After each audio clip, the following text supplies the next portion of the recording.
Welcome to Shri వేద vlogs 5467. ఈరోజు నేను మన కర్నూలులో ఉన్నటువంటి గోశాలకైతే రావడం జరిగింది. ముందుగా ఇక్కడ ఉన్నటువంటి దేవాలయంలోకి అయితే ప్రవేశించడం జరిగింది.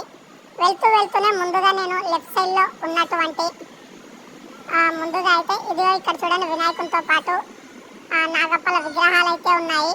వీటన్నింటినీ చూసి మొక్కుకొని అక్కడి నుంచి ముందుకైతే వచ్చాను. తర్వాత ముందుకు వస్తే ఇక్కడైతే హోమగుండం ఉంది. హోమగుండంలో అయితే హోమాలు కాలుస్తారు, అందరికి మంచి జరగాలని ఈ విధంగా చేస్తారు. ఆ తర్వాత నేను స్వామివారి ముందుకు వెళ్ళైతే స్వామివారిని దర్శించుకున్నాను. ఆ తర్వాత నేను గోవులకు అయితే అరటి పండ్లు అవి అందిద్దాం అనుకున్నాను. అందుకే అక్కడి నుంచి అయితే నేను దర్శనం చేసుకున్న తర్వాత ముందుకు వెళ్తున్నాను. మీరు కూడా గోశాలకు వెళ్ళినట్లయితే కామెంట్ చేయండి. ఆ తర్వాత నేనైతే కొన్ని అరటి పండ్లు అయితే తీసుకున్నాను.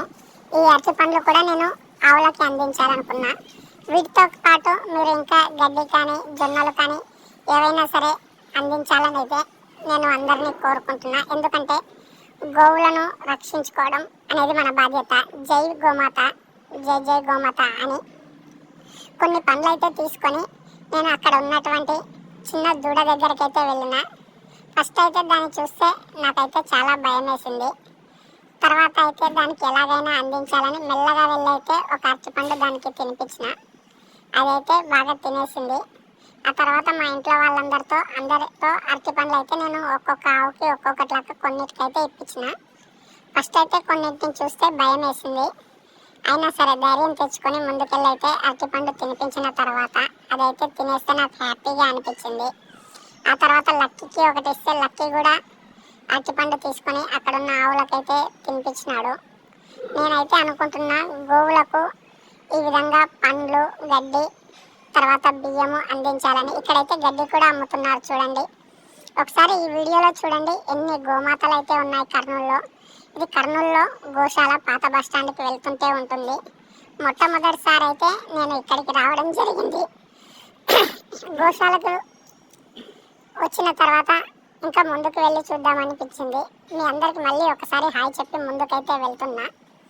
ఇలా ఈ విధంగా ముందుకు వెళ్ళి ఇక్కడ ఉన్నటువంటి గేట్లో ఎంటర్ అయితే చూడండి ఎన్ని గోవులు ఉన్నాయి. అసలు మన గోమాతలు ఇంతమంది ఉన్నారు కదా, చాలా హ్యాపీగా అనిపించి ఆ తర్వాత అక్కడ ఉన్నటువంటి శ్రీకృష్ణుని విగ్రహం దగ్గరికి అయితే వెళ్ళాను. నా వెనకాల చూడండి కృష్ణ పరమాత్మని విగ్రహం అయితే ఉంది. ఎక్కడైతే గోవులు ఉంటాయో అక్కడ ఖచ్చితంగా కృష్ణుడు ఉంటారంటారు కదా. ఇదిగో ఈ వీడియోలో నాకైతే ఎలివేషన్ ఇస్తున్నారు, నాకు కాదు. నా వెనకాల ఉన్నటువంటి కృష్ణ భగవానికి ఎలివేషన్ ఇవ్వాలి యాక్చువల్గా. అదో ఇప్పుడు ఇచ్చేశారు. ఆ తర్వాత కృష్ణ భగవాన్ చుట్టూ ఉన్నటువంటి నెమలిని, గోపికలను, చిన్నపిల్లలను, ఆయనను మొక్కుతున్నటువంటి రాజులను, భక్తులను, అన్ని విగ్రహాలు అక్కడ ఉంటే చూడడానికైతే చాలా చూడముచ్చటగా అనిపించింది. వీటన్నిటిని చూస్తూ ఆ విగ్రహం చుట్టూ అయితే ఒక రౌండ్ వేసేసాను. అబ్బా, చాలా అద్భుతంగా ఉంది. ఇటువంటి వాటిని రక్షించుకోవడమే కాకుండా గోవుల యొక్క గొప్పతనాన్ని తెలియజేద్దాం.